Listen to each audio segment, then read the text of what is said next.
Hi guys! ఈ చల్లని క్లైమేట్‌లో mutton keema గారెలు ఎలా తయారు చేయాలో చూపించబోతున్నాను. ఫస్ట్ మటన్ కీమానైతే బాగా వాష్ చేసుకొని, పసుపు, కారం వేసుకొని బాయిల్ చేసి పక్కన పెట్టుకోవాలి. ఇప్పుడు ఒక మిక్సీ జార్‌లోకి కొద్దిగా వేపిన శనగపప్పు వేసి మిక్సీ పట్టిస్తే అది పౌడర్ కింద అవుతది. ఆ పౌడర్‌ని ఒక బౌల్‌లోకి తీసుకోవాలి.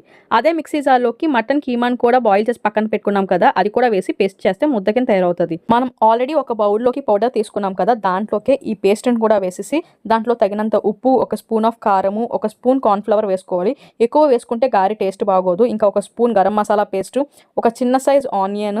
ఎక్కువ ఆనియన్ వేసుకున్నాం అనుకోండి గారి అన్నది నించోవద్దు. అందుకే 2 పచ్చిమిరపకాయలు, కొద్దిగా కొత్తిమీర వేసేసి చపాతీ ముద్దని ఏ విధంగా కలుపుకుంటామో అదే విధంగా కొద్దిగా వాటర్ వేసి ముద్ద కింద కలుపుకొని పక్కన పెట్టుకోవాలి. ఇప్పుడు ఒక ప్యాన్‌లోని ఆయిల్ వేసుకొని ఆయిల్ బాగా హీట్ అయిన తర్వాత ఈ ముద్దని రౌండ్ షేప్‌లో అంటే బాల్స్ కింద గానీ లేదా ప్రెస్ చేసి గారెల కింద గానీ ఆయిల్ బాగా హీట్ అయిన తర్వాత వేసేసుకోవడమే. మనం ఇది లో ఫ్లేమ్‌లో పెట్టి ఫ్రై చేసుకోవాలి. 2 సైడ్స్ కూడా ఫ్రై చేసేసుకొని సర్వింగ్ బౌల్‌లో తీసేసుకుంటే మటన్ కీమా గారెలు అయితే రెడీ అయిపోయినట్టే.